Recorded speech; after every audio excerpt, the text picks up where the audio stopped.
Good morning, Vandal fans, and welcome to another edition of 4th and Downtown. I'm your host, Josh Grissom, and I'm joined alongside with Luis the Godfather Torres. How you doing this morning, Luis?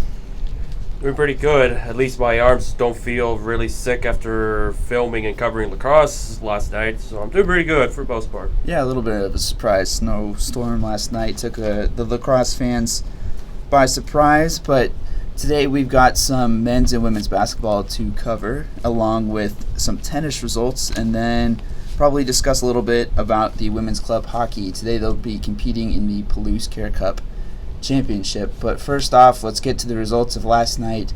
Idaho Vandals men's basketball team hosted North Dakota at the Cowan Spectrum.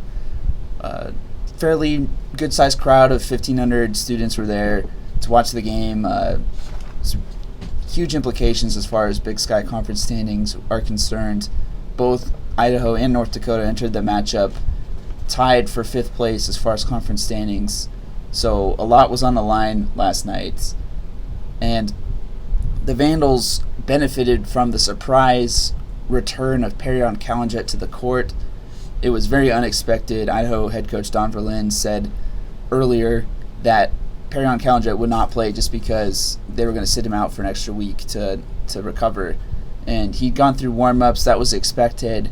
But about 5 or 6 minutes into the first half, he just checked in. And I remember I'm sitting there at the press table along with Sean Kramer of the Spokesman Review and Mike Duggar of the Moscow Pullman Daily News. And I look up and I see Perrion receiving the inbounds pass and dribbling up the court, and I'm like, guys, he's in. And they were just as surprised as I was.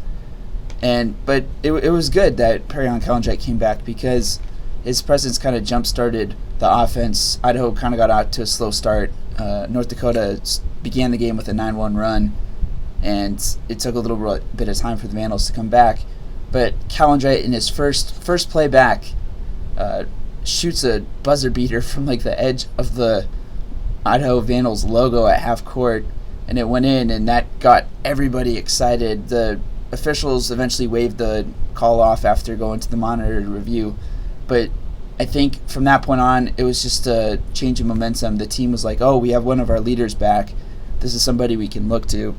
And if you look at the game results, he didn't really have a huge impact as far as stats go. He finished the game with 9 points on 2 of 5 shooting, 4 of 4 from the free throw line. But I think just mentally knowing that you have your guy back is huge for the Vandals. And they kind of rode that momentum to a 65-64 victory over North Dakota. Luis, I don't know if you were able to really catch a lot of the game last night, but just, after seeing some of the headlines and stuff today, what's your take on all of this? Well, basically, when I found out I listened to the post-game conference of Don Verlin. Basically, I heard what Don Verlin felt really confident. He felt like a little bit of a sigh of relief that he came back, and he felt like this is like a team that works together through thick and thin. And I pretty much, that's something that I praise, that at least they stuck through it together. One of the biggest challenges is like how much will these tough losses will break the team, and it seems like it hasn't broken them up yet. They still are as confident as they've ever been, and I think with Perrion, it really has boosted the morale of the Idaho basketball team and different heights. Even though, based on what you just told me, he really didn't have the numbers, but at least I'll cut him some slack from that one, because he just came back. Obviously, he's not gonna come out and really explode right away. Maybe in the next couple of games he will be back in his great form like he had at the beginning of the season. But the team needed this win, and they did, because when I predicted the game, I wasn't entirely sure how they were gonna play, because they had those tough losses. I was thinking, if they keep losing this close, it will break them. Sometimes it happens in college basketball, but the way I read everything, it seems like they're still fighting what they got, and I think that's what Verlin pretty much talked about in the entire time, based on the questions he was asked. And I really felt that this team is really there to compete from start to finish, no matter what. And I think if they keep doing what they're doing, and when they get Victor back and Perrion in his regular form, they could probably be very unstoppable. Very true. Some bad news for the Vandals. Junior Ty Egbert was not playing in yesterday's game. He was seen walking around with a medical boot on his left foot. The Vandals just cannot catch a break as far as injuries this season. Another tough loss. But on the upside, Perrion Callandret is back. So they didn't get a lot of offensive production from their forwards and from their big men down low. A lot of it was from guards and from scorer on the perimeter. But the fact that Perrion is back will really help that. The team got a nice production out of Nassan George. Kind of the first time we've really seen a good game from him since like the first opening months of the year. He had 11 points and 7 rebounds, so he was fairly close to a double-double. 4 of 5 shooting, 3 of 5 from free throws, so very good game from him. Chad Sherwood finished the game with 11 points and 2 rebounds, and Chris Sarbaugh had a very, very solid night just all across the board. 8 points, 9 rebounds, and 7 assists in 32 minutes of play. An interesting moment in the game, Perrion Callandret did get a technical foul late in the second half that led to a couple of North Dakota free throws in a somewhat tight matchup, and we talked to Chris Sarbaugh after the game, and he said, the team didn't mind that. The fact that Callandret's back, he's being a leader, he's leading by example, and I think, honestly, what happened is Callandret just got really fired up. It's been a while for him. He last played January 9th against Eastern Washington in a 74-60 loss, so it was, I think a lot of it was just emotions, being able to be back on the court to lead this team, and he did a good job of leading the team. It's very interesting how the final couple of minutes played out in last night's game. Just with the way the Vandals were leading fairly consistently by 5 or 6 points throughout the matchup, the fact that the final minute and a half kind of swung North Dakota's way was very unnerving. So what happened was, this game is 65-61. Idaho's leading, but North Dakota has an inbounds pass. Quentin Hooker receives the inbounds pass for the Fighting Hawks. He pushes it up the court. This is about with 10 seconds left. He goes up for a shot attempt from the key. He gets fouled by the Idaho defense. He has 2 free throws. He makes the shot. He has an and one, and he converts that.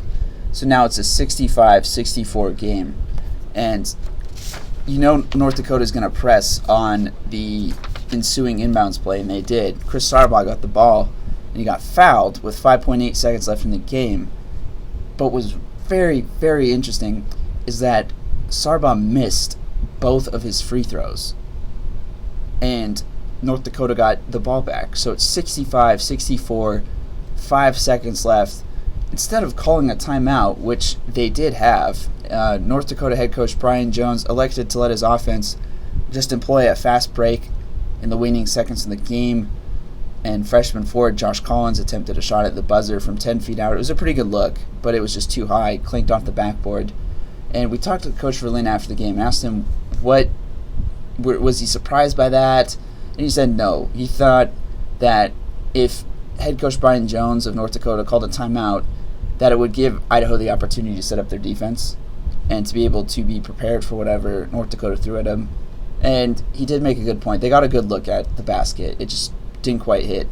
And, Idaho escaped with the 1-point win. And Sarbaugh after the game said, quote, "I was so unbelievably relieved when he missed that. It goes from the worst feeling in the world to the best feeling in the world in 5 seconds." End quote. Luis, normally Sarbaugh has been just automatic from the free throw line in situations like that. Do you feel like this is is this something to be concerned about, the fact that he missed 2, or is it just just a bad timing? I think I personally believe it would be bad timing, quite honestly. When you miss 2 critical free throws at the end of the game, which Idaho has been in that route that has, you can fairly say, cost them a couple of games that could have been winnable. And I think that's what I would imagine. That's what Sarbaugh felt. But then when the basket miss from North Dakota happened, and then he felt a huge sigh of relief that everything changed. And it's kind of like, because I think had it been the opposite, I think he would have felt bad, because that would be like the third or fourth time in the last month that they have lost, mainly because they couldn't get the free throws in. So I don't think there's nothing to be ashamed of. Well, given that circumstances was in favor of Idaho, I don't think Sarbaugh should be ashamed of, but I think he should be aware. But you will miss certain basketball. I think it's considering that a couple of instances, like Jordan Scott, for example, has missed free throws like against the game Montana State, I think it was Montana State, a couple of games ago. I think that's probably have something to do with his frustration and how he felt. But I don't think there should be any concerns, especially if it's late in the game. It's just like they've been in the same rodeo, and I think once they get those couple late free throws in their favor, I think the pressure and the stress level will be reduced. I think that's what I firmly believe. That's where the frustration comes from, and I can't really blame it for it, especially how Idaho has lost a couple games like that. Idaho, in the first half, shot 37.5% from the field. North Dakota shot 36% from the field. In the second half, Idaho went 14 of 21 from the field. That's 66%. 14 to 21. Scored 43 points. North Dakota shot 44.8%. Still, Idaho only escaped with a 1-point lead. Idaho had less shot attempts. This is kind of something I've noticed as on a little bit of a lower key in games, is that the Vandals just aren't taking as many shot attempts as other teams. I wonder if that's due to the fact that Callandret and Sanders are out, and if they're back, maybe that trend changes a little, especially with Callandret now officially back in the lineup. I'm not entirely convinced that Verlin maybe said what he said in the Tuesday press conference as a way to kind of fool North Dakota and catch them off guard as far as preparation and game plan. I have some official quotes from Verlin on the situation. He said it was a game-time decision on Callandret. It was great to have him back in the lineup. We were very fortunate to win the basketball game with the way we turned it over. But I don't know. I feel like Verlin may have had that up his sleeve as a means to try and catch the Fighting Hawks off guard, and I think it worked in the first half. Here's the full transcript of what Verlin said. Quote, "What happened was he had been moving around a little bit. He practiced some on Friday, and he moved around pretty good. Dr. Pennington came in and saw him today and said, let's see how he warms up. Let's see what he can do, and said, he looks good to me. It was kind of based on how Perrion felt. He warmed up and looked good. He came to the bench at the start of the game and said, am I in the starting lineup? I said no, but we'll get you in there in a hurry and see how you do. He never took a bad step that I saw, and he was fine all night, so that's kind of how it went. That's kind of how it went." End quote. And after the game, we talked to Verlin about it. He said, obviously, Perrion Callandret's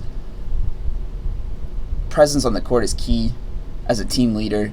He felt that maybe he let him out there on the court just a little too long in last night's game, but I think, honestly, the fact that the way that the team kind of looks up to him and Vic as the two leading scorers, it may not have been an entirely bad decision by Verlin. But what do you think, given Callandret's history with his injury and the fact that he was kind of, they didn't know what his injury was, but the fact that he was kind of dealing with it for as long as he did? I think pretty much it's a little bit of indescribable, but I think that it worked in Idaho's favor against North Dakota. I think that it was a little bit of a ploy to try to fool them that Callandret won't play, but he brought him in. But even with that, they still barely escaped with a win. They won by 1 point. It's not like Callandret came back and just dominated like he did early this season, and they won by 10 or 15 points. It was still a 1 point game difference. I think they're kind of being conservative for now. But at this point of the season, they probably conservative may not be beneficial. I think they got to go for it for the next couple of games and And if Callandret is 100% ready to go, let him be Perrion and boom, get some exploding numbers. Because right now, if they want to get into the top 4, they really got to get going. Well, here's something that I'm very honestly kind of shocked about. Idaho improves to 16-10 overall, 8-5 in Big Sky Conference play. The team is in sole possession of 5th place in the conference standings. They're a half game out of 4th and a full game out of 3rd behind, I want to say it was Idaho State and Eastern Washington. Let me double check that. Yes, Idaho State is 4th, Eastern Washington is 3rd, and the Vandals are that close to being in the top 4 teams. I'm surprised they were able to do that and just kind of keep up the rhythm without Callandret and without Sanders and just kind of hold down the fort until they got back. The fact that they're in this position where they're vying for one of those postseason buys in the first round is incredulous. I cannot believe it. But here they are, and they have that prime opportunity. They play both Eastern Washington and Idaho State in the final, I don't know how many games are left, 5 games left, I think, on the schedule. 4 or 5 would make sense. And 2 of those games are against the teams that are ahead of them. So huge implications as far as the conference standings and the possibility of still getting a postseason bye even without those 2 scores just shows you how good Idaho is this year and how scary of a team they are.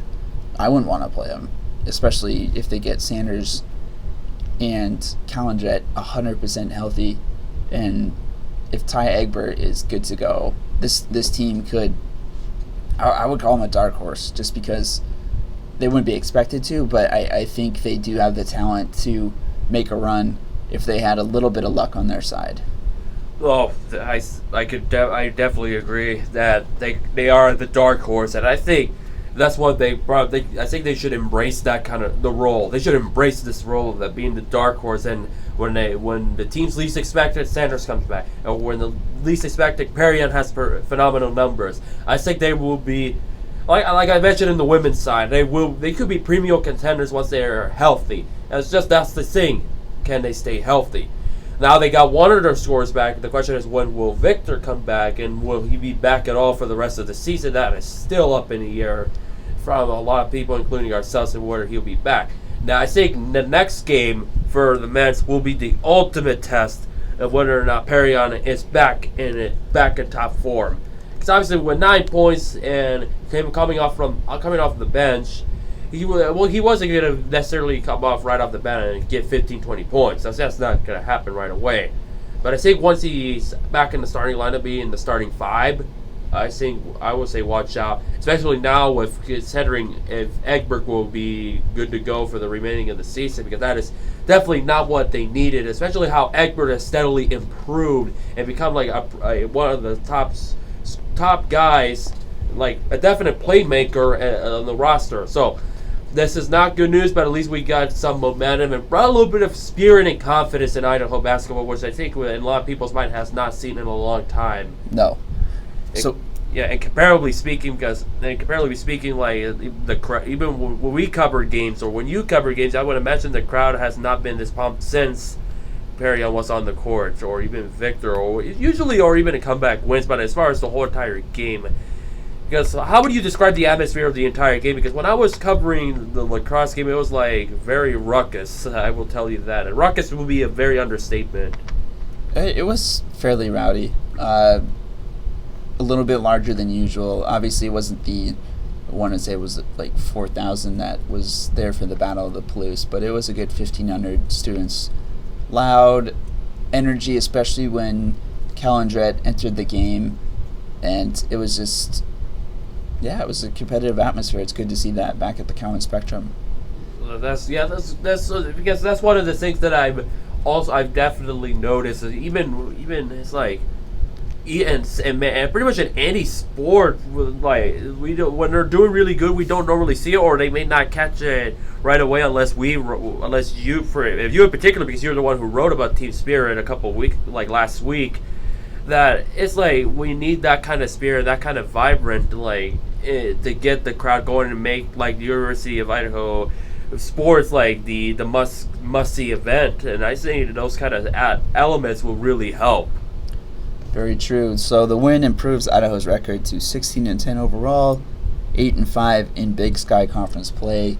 The Vandals will be on the road next week. They face Portland State Thursday at 7:05 p.m. at the Peter Stott Center.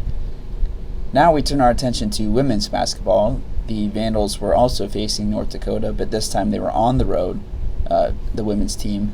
And it was kind of an interesting game. The Idaho women struggled early on. At one point, I think they went 3 for 19 in the second quarter and were down, I want to say it was 12 points at one point, and ended up coming back to steal the 65-59 win in, I believe it was Grand Forks, North Dakota.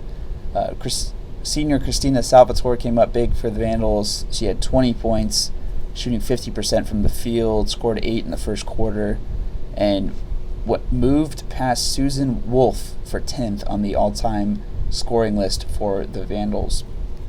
Idaho improved its record to 18-7 overall, 10-3 in Big Sky Conference play.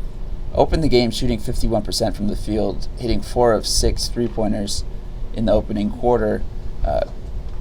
But they eventually had a shooting slump, went 0 for 12 to start the second quarter. The largest lead was 11 points, 33-22 for North Dakota. Allie Ford finally got the Vandals on the board and out of the slump, hitting the first field goal of the second quarter 6 minutes into the quarter.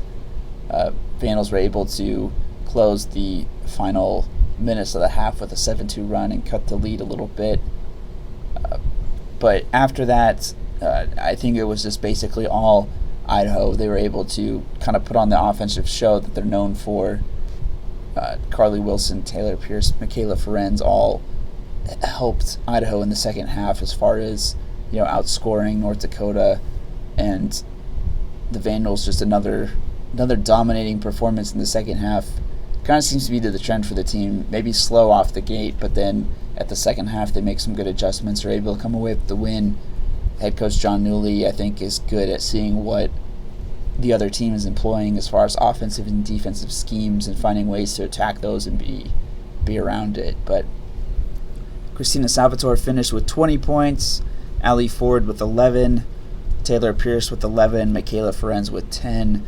Michaela Ferenz has kind of in the past couple of weeks really stood out as this reserve player who has come in and made an immediate impact off the bench for the Vandals, giving them a lot of depth and kind of being a great quote-unquote sixth man, I'd say, for the team. Don't you think?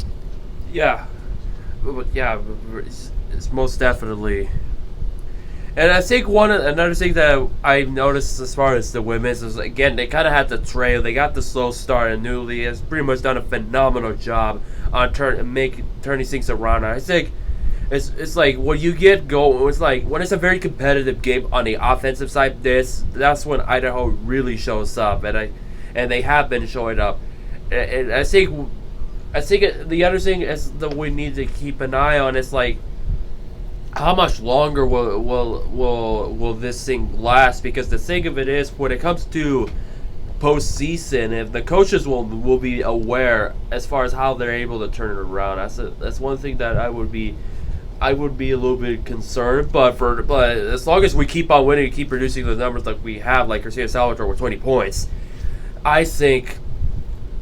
I'll say it again, they're unstoppable. They have found ways to get back in the scheme of things and be really explosive. But the question can now be, when will they have one game where they play all 4 quarters really well, no trailing, no struggles? Because the last couple of games, it seems like they have to trail, which is incredible to see, and also fun to watch to see how they're able to turn it around. But the question will be, can they play all 4 quarters down the stretch? And I think it'll be very important for that postseason tournament next month. Idaho currently sits 3rd in the Big Sky Conference standings. They have a 10-3 conference record, 18-7 overall. They are 1 game out of 2nd place behind Eastern Washington with an 11-2 record, and 2 games behind Montana State with a 12-1 conference record. Montana State definitely looks like the team that needs to be knocked off. They are 19-5 overall. They're on a 6-game win streak. Another surprising team to keep in mind is Montana. They're on a 4-game win streak to improve their conference record to 8-5. They are in a position where they could potentially slip into that number 4 seed ahead of Montana's or Weber State. If Weber State were to lose, they're just a half game behind them. And North Dakota is also in the hunt for that seed as well. So getting into the final weeks, be interesting to see how this all plays out for these teams. Obviously, with 5 games left, we're still just hypothesizing and seeing where, because nobody's locked up a seed yet, except for maybe Montana State. But yeah, anything could happen. We still have a lot of basketball left. It's just like Montana State is like the team to beat, and they have that win streak. And that's certainly one team you really want to keep an eye on. If Idaho can get all 4 quarters in, they will be unstoppable. And I think besides Idaho, Montana State will be the biggest threat in the road to Reno, and they're proving it right now. And with a 6-game win streak, they've only lost 1 game this season in conference.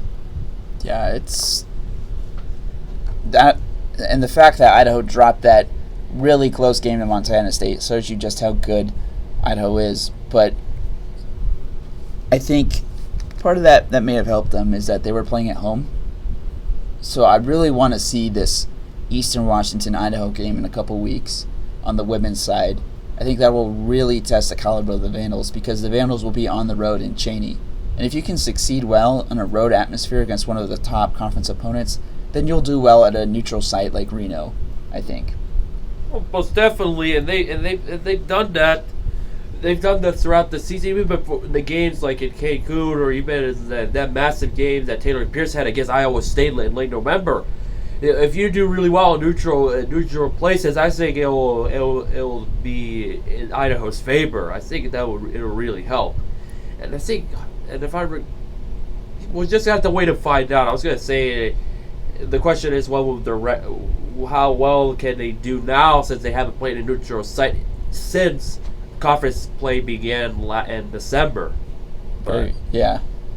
So Idaho, just as a recap, the team improves to 18-7 overall, 10-3 in conference play. They currently sit 3rd in the conference standings. North Dakota 12-12 overall on the year, 8-5 in conference play. So that was kind of key for the Vandals. They might have put North Dakota in a little bit of a desperate spot, knocking the team out of the 4th place in the standings right now. But we will pause for a moment for station identification and a promotion. Stay tuned for 4th and Downtown, coming to you live after the break.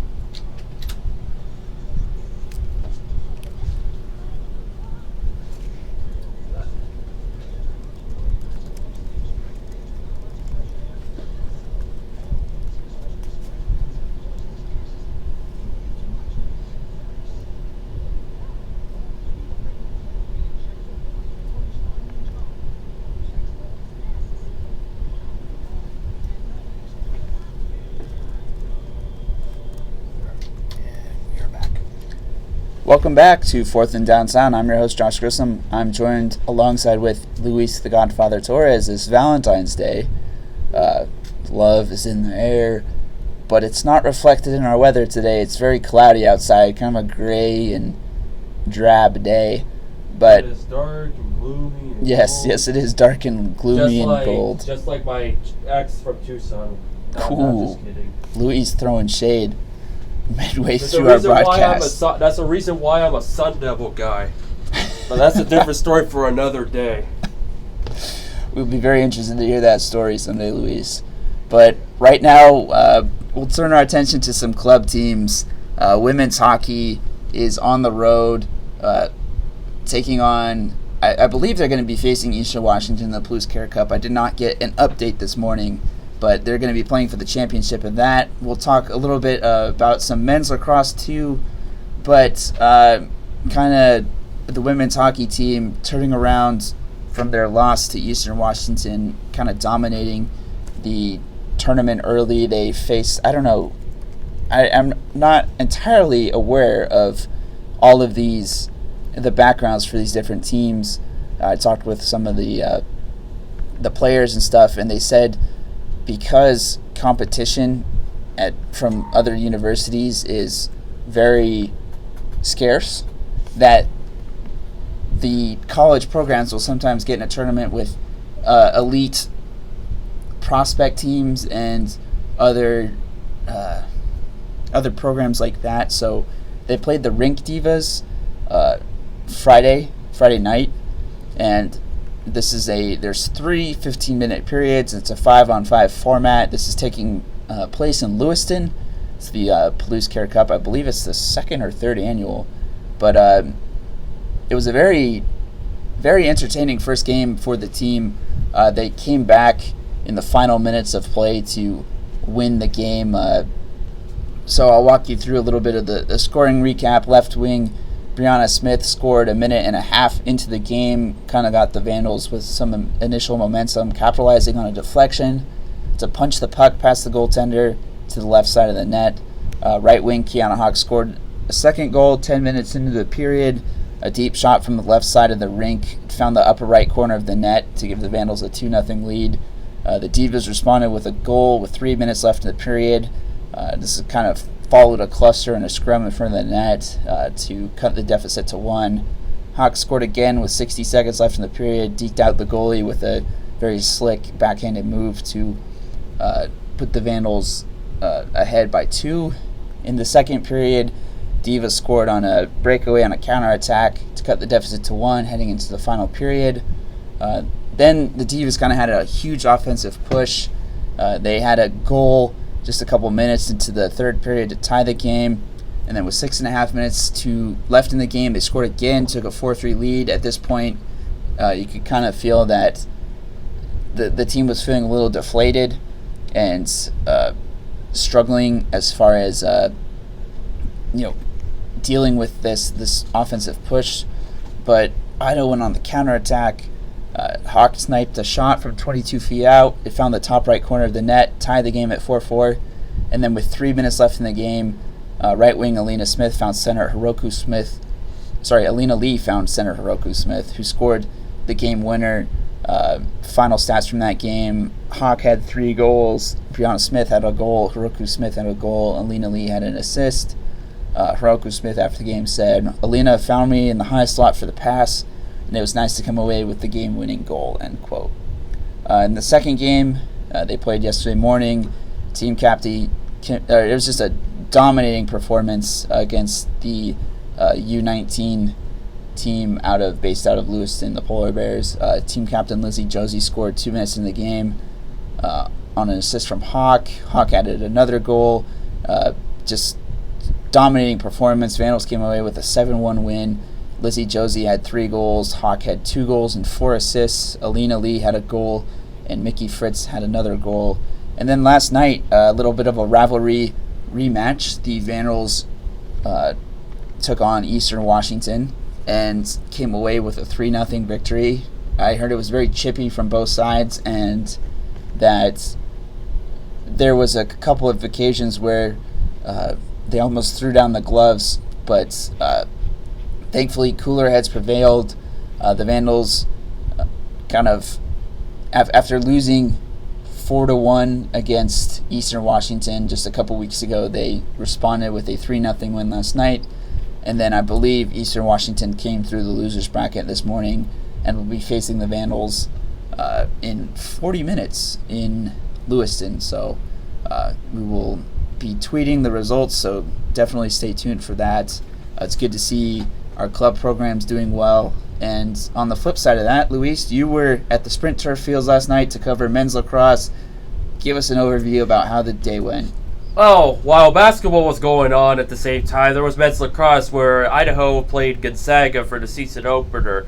It was very cold, rainy, and windy. What you would expect in Moscow. It was like I alluded to when I was talking about the crowd and spirit. It was very vibrant, very live, very ruckus, and they were really, really into it. There was a lot of moments where like several of the Idaho fans would say stuff like talk trash to the Gonzaga players, saying like number 23 will vote for Hillary Clinton and all that. It's like it's like, oh my goodness, no, and stuff like that. It's like I find it humorous and funny, but it's like that kind of that alone will show you that the spirit of men's lacrosse is unlike any other sport that I've seen, and they were really physical, very competitive from start to finish. And the thing of it, however, Idaho fall to the Bulldogs 12-7, so Idaho did not get to win, but they were very competitive. They were like very competitive, and they did it without any subs. They have 15 players, but they don't like they pretty much had everybody essentially play. So they kind of had a hard time, but as far as playing all the way, so they were a little bit fatigued down the stretch. And when they were fatigued, it did show. They were unable to kind of like attack. They fought from start to finish regardless. I think they had a good showing. But when I talked to like AJ Gravel, one of the players, number 37, and he said the same thing. He felt good about the performance. I think he was happy with how the team played. But obviously, that's one thing they will definitely work on to get him to stay in shape and work hard, so they don't have to go through like fatigue or being worn out down the stretch, because I think that really affected Idaho, and Gonzaga took advantage of it. There was a scary moment, however, with early in the game where Gravel accidentally, if I remember correctly, Gravel said he accidentally hit one of the sticks down to one of his teammates, and he was injured. He may have a bit of a concussion. The game was stopped for about 5 minutes, but he got up. He felt fine, but he had to set out for the rest of the game. He may be out, and so that was a little bit of a scary moment. But they still kind of fought regardless. I think it's going to be interesting how Idaho will do. I'm definitely looking forward when the next game comes up, and I think even through the cold weather, and it was definitely a very entertaining and physical game, and they definitely backed up what they were talking about when I interviewed them during the preseason. That they were there to fight and will do whatever it takes to beat Gonzaga. Unfortunately, they were able to do it, but I think it will be a fun season down the stretch, especially with the next 2 home games that they have. Well, I guess it's good to hear that they follow the concussion protocol, even though it's a club sport, just to make sure that the team or that the players are safe, because that's always the number one concern. You see all the stuff with the NFL and CTE and that brain disease that's going on as a result of so many hits and concussions. Yeah, I think that was good because I was wondering, like, number 3 couldn't get. Yeah, he had a hard time getting. He did move. He was functioning well. And he did fine. So he wasn't like unconscious. He just took like 3 to 5 minutes to get back up. I think he tried to kind of like feel like he's fully functioned. So it was number 3, Calvin, and number 3 for Idaho.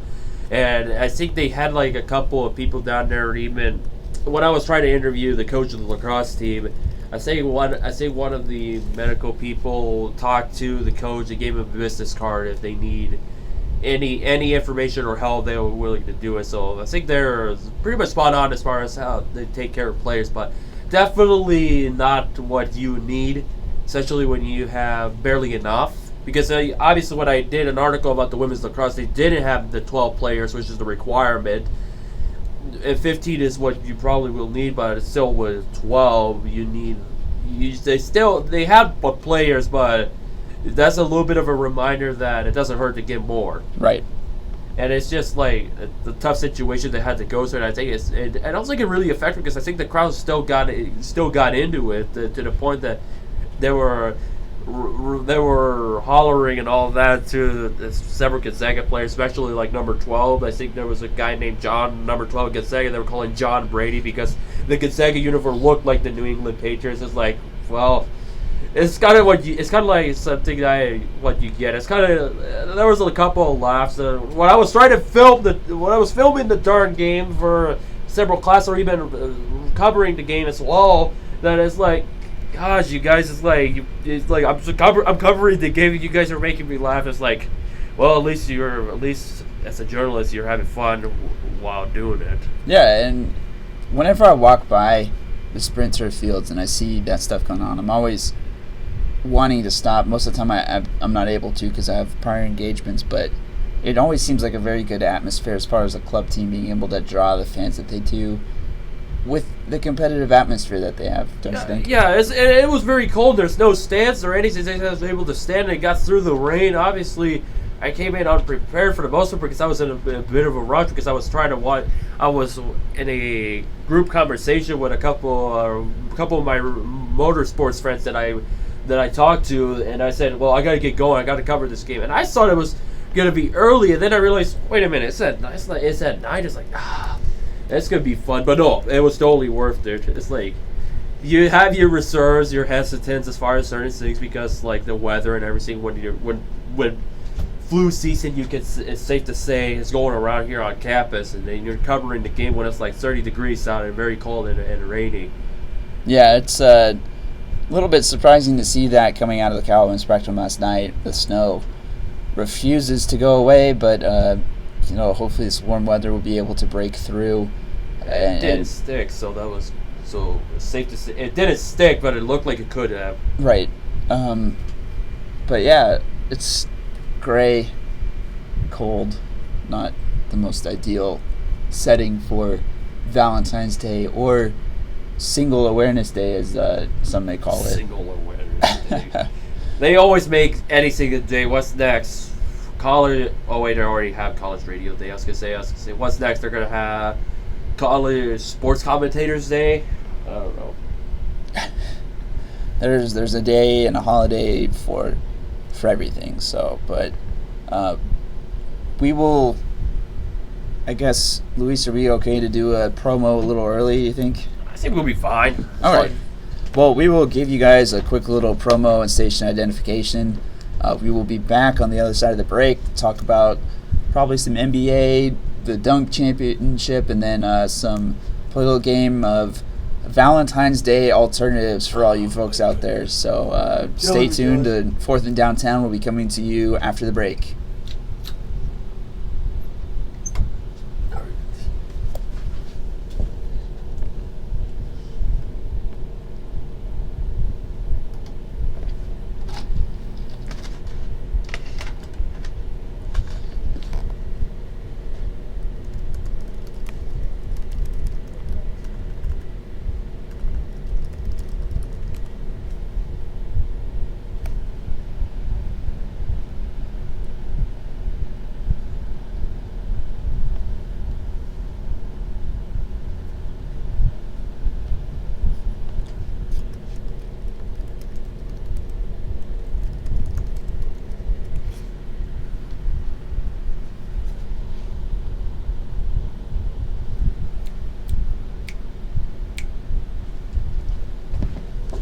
What's going on? Oh.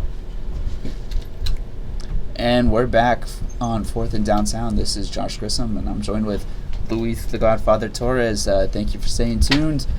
For the final 15 minutes of our program, we'll discuss a little bit of the dunk competition last night in the NBA. Really interesting to see one of Perrion Callandret's teammates, I believe Zach Levine, was in the dunk competition and won his second consecutive title. Just so entertaining across the board. I wasn't able to watch it live.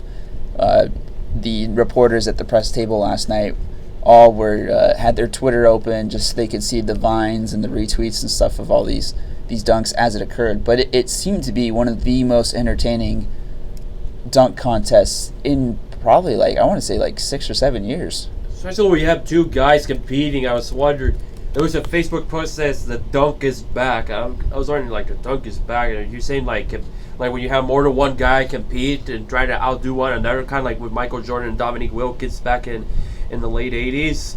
I definitely saw it. It's I don't know who really won. And then there's one guy that I know that say that Aaron Gordon is the greatest thing he's ever saw. It's I don't know. I'd rather see how they do it naturally without any gimmicks, like a car or cupcake or a mascot. I like to see how they do it without anything to add the challenge. I think you can say the entertainment value is there, but when you got MJ or Dominique or even Vince Carter in 2000, they did it with they just did it by how they were able to do it like air or spins or verticals. And with the Aaron Gordon one, it's like no, it was nice how he was able to do it and got that much air. But I'm curious, like, can he do it without the mask on? I think if he were to do it without the mask on, the amount of air he got, I think that would have been beyond epic. And obviously, like, I think when I saw both of them, I think I had to give the edge to the Zach.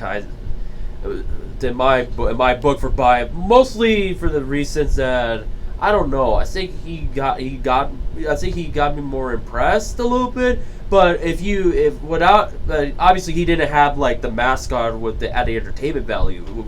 And then from an entertainment value, like with the mascot, I would give it to Gordon. But as far as overall, I don't know. I think it's close, and I don't know. I had Levine in this one. Obviously, I'm assuming by your expression you had Gordon. Oh, there was no doubt Gordon had the best dunk of the night. There was a couple, but the one where he went under the legs and jumped over the Orlando Magic mascot, went under the legs, and then the one-handed dunk, his head was above the rim when he jumped. I just couldn't believe it, and he hung in the air for so long. By far the best dunk of the night.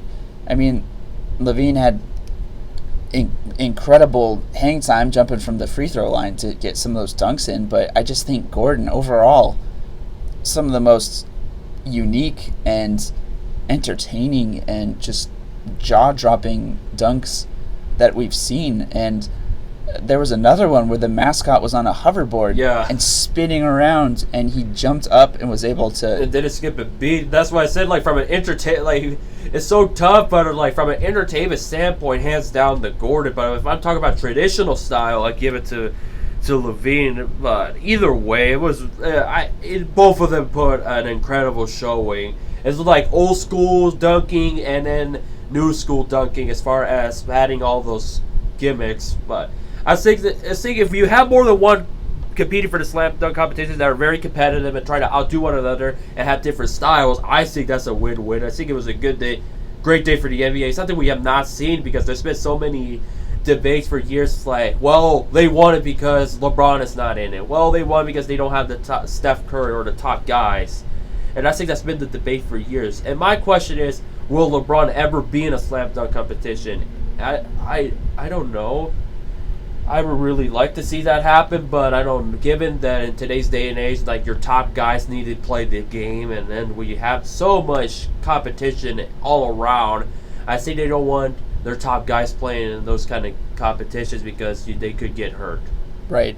But actually, I think a lot of it isn't the fact that they might get hurt. I think a lot of them are afraid to fail on a stage like that. In a world, in a society where we just completely are enamored by this new play, or the dominating dunks, the high-flying dunks. For them, if they do something and they fail, all of a sudden they just don't look as good in the eyes of the competition and their peers, especially like if not LeBron, let's say like Durant's in the dunk contest and he just completely like whiffs on his 3 attempts, and then on the next one LeBron comes in and throws down just an incredible dunk. People will roast Durant on social media for that. They would roast any NBA player who just didn't perform. So I think that's kind of the reason. It's one of those things that in this day and age they could easily do it. Back then there wasn't really much. That's why you saw all those big playmakers like Carter, Wilkes, Jordan, Shaq, and those guys doing it back then. Nowadays, it's kind of like the guys that you normally don't hear about because whether one, they're playing in a not-so-great team or they're not doing so well, or two, that they're not necessarily playing as any All-Star game itself. But it kind of gets the spotlight and exposure to those young guys because I still remember, it's not that long ago that I remember I saw Levine play Boston against Lake Stevens in a playoff game at Lake Stevens High School when Perrion was with them as well. It's like obviously from same watching, obviously I got to root for Levine, but either way it was a good performance. Once I saw the entire thing, how both of them did, I was like, okay, I light it up. But when I came back and saw the Gordon's one, it's like, nice. It was really nice because obviously I was cold and shivery and and everything. Like I couldn't think straight. I couldn't react naturally because I was very cold and freezing. Because of covering men's lacrosse, that I didn't have that instant jaw-dropping reaction like everybody else did. I was like, well, there's Jordan, there's Dominic, and Vince. But looking at it again, I was like, well, I think it's arguable that Gordon had arguable. It's very arguable, but I think entertainment value-wise, I think Gordon on top Levine from that perspective. Well, speaking of the NBA, we'll play our game a little early here. This game is going to be Valentine's Day alternatives for those folks who may or may not have a potential date lined up tonight. Good luck getting reservations anywhere else, but I will give you something. Okay. And you will give me your rating on a scale of 1 to 10 on how it ranks as far as a Valentine's Day alternative idea. Okay. So, while we're on the subject of the NBA, first Valentine's alternative idea, the NBA All-Star Game, East versus West, 5 p.m. on TNT, hosted in Toronto, Canada. What is your rating? If you really love the NBA, I would give. If you really love the NBA, you'll give it a go. As far as All-Star Game, I give it as an alternate. I give it a 7. If you want to see all the best players in the NBA go at it, or see Kobe Bryant one last time in the All-Star Game, whether he gets all the playing time in the world or not, he will either way since it's his last. I think you may not want to miss this All-Star Game. But as far as the ratings concerned, I give it a 7. Okay. I will give it a 5. 5.2. And here's why. Here's why he gets that high of a ranking in the first place. It's Kobe Bryant's final All-Star Game. You know it's going to be a little bit emotional for him. There will be, I'm sure, a touching tribute or two. His direction. Be nice to see that, give him a good send-off, kind of like the highlight, because the Lakers aren't going to do anything for the rest of the season. No, so they're this pretty is much kind of done. This is just kind of a national stage, I think, for him before he retires. A good way for everybody, all these all-stars, to send him off one last time. So that's why it gets a 5.2 for me. But just as a whole, I never really liked the NBA All-Star Game. Nobody tries. Now they're selling like corporate sponsorships to Kia, and they're going to put that on the uniform and stuff now. It's just, I don't know. Heck, this ain't soccer. Yeah. Like corporate sponsorships on uniforms. This is like, I know I've heard a couple, like 4 years ago, they were talking about this idea to put it on the NBA. It's like, there's a reason why you put it in soccer and not in the NBA. There's just, you won't have room. It'll be a messy uniform, and it's just, no. There's a reason why they do it in soccer, because they don't have the number in the... Well, they do these days, but back in the day, they only have it in the back jersey, but it's like, come on. Why? And I'm not digging these All-Star uniforms either. I think the Easter uniform looks cool. The blue and white. It's just going to be just basically white, but it's got some cool designs on it. But I almost expect just the fact that it's the NBA, it's extravagant. For that, it would be flashy, like gold or silver or all this stuff. No, it's kind of blue and red. I guess it's kind of been typical, but I don't know. Just lacking a lot of flair. What do you think of back in the day when something they would play with just their team uniform, kind of like what they do in the Major League Baseball? I feel like that would be really tough to be able to figure out who's on whose team. I don't know. I think, didn't they do it like a light versus dark or something? I think home jerseys versus away jerseys. I don't know, but it's... No, I think there's a reason why it's difficult. I think that's why... I think for All-Star games, you should have a special uniform so you can kind of keep, because if it's just like a regular uniform for the team, it's just, what's the value of the uniform? How will you remember it in about 10 to 25 years? Yeah. All right. The second alternative to Valentine's Day: ice cream and Netflix. Ice cream wise, zero because I'm not feeling great. If I'm feeling 100% good, I'll be like, I'll give it an 8. Netflix, as far as my today's schedule, I give it a 3.145678395 because I think with my schedule, I don't really will have time to watch Netflix. Now, if I really wanted to go on a binge and watch Orange is the New Black, if I wanted to, I would say a 9.50, 346. But for now, right now, as an alternate, no, I'm not digging it. As much as I want ice cream, I know I can't eat ice cream right now. Okay. I give it a 3.7. You could do that any other day. It's typical. It's like, come on. It's Valentine's Day. There's got to be something. It's like, make Valentine's Day boxes if you want and give it to your younger sister for a class or whatever. All right. Our third Valentine's Day alternative idea. This is for all of you folks missing NFL, especially the Seahawks right now. Picture this. A medium rare steak seasoned with salt and pepper as you watch Seahawks highlights or Marshawn Lynch's greatest moments. Marshawn Lynch's greatest moments. I watched some of his stuff from Cal because I was like, I gotta see his Cal plays. It's hard to imagine he's doing all these plays. All those plays from Cal were from early 2000s. I was like 9 to 10 years old when he was making those moves. I gotta give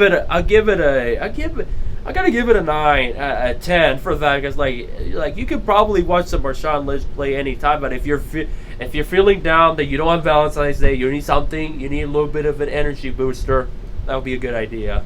You definitely will feel inspired after watching Beast Mode and his greatest plays, including Beast Quake 1 and Beast Quake 2.0. But we have a couple minutes, Luis. Let's talk about something that's going to be coming up here in a couple weeks. Spring training. Spring training baseball. Yeah, just a couple more weeks till pitchers and catchers report. I will be in the Phoenix area for at least, I think, 1, if not 2 spring training games. Going to be trying to catch the Mariners, but I think with some of the off-season moves, the team, you say this every year, and it never turns out the way you want it to. But I think the team has a shot. If all the chips fall into place, if they have a little bit of luck on their side, I think they have the chance to maybe snatch a wild card spot. I really hope they get a wild card. It's like we've seen the last 2 years, this is their year to make it to the postseason. I hope this is their year. And I just really hope this is their year because they have all the talents. They don't get any younger. The ones that we have right now, they can't get any younger anytime. You can't get any younger. They gotta produce, and if they produce, that would be just great because it's been since 2001 that they made the postseason, and I say they gotta do it. I really hope this is their year. And when there's a Mariners versus Anaheim Angels game near you, yes, I still call them Anaheim. You can bet you know what that I will try to be there at Safeco Field, rooting for the Mariners big time. All right, Luis. Here's if I'm going to pick one of these games to go to, which do I go to? There's a split squad game where the Mariners host the Rockies, or the Mariners will host the Cincinnati Reds. If you want a really good baseball game, I think you want to go with Cincinnati. But if you want a game where you see how Seattle can be good, let's say Colorado. I think I would probably go with the split squad. It's just to kind of see how everybody's doing. I would go with that one. Ooh, some breaking news out of women's hockey. The Vandals have lost their goalie for this championship matchup. That will be a devastating blow for the team. We will provide updates on Twitter, and I guess now's a good time for a shameless promotion across all aspects. So please check out our articles on www.thevandalnation.com. We have a lot of awesome content this week. It's from the recent games. We'll be coming out with those soon. Pick up an Argonaut around campus. Some great stories in there. Follow us on Twitter at Vandal Nation. We constantly provide tweets and updates as far as stats and game results and press conferences.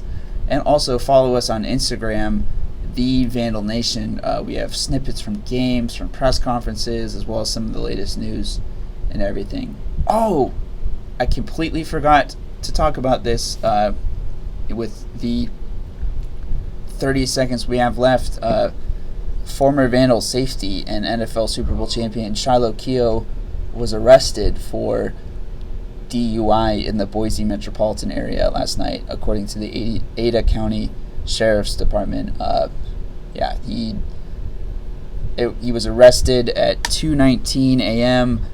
Saturday, well, technically Saturday morning, and just not good news.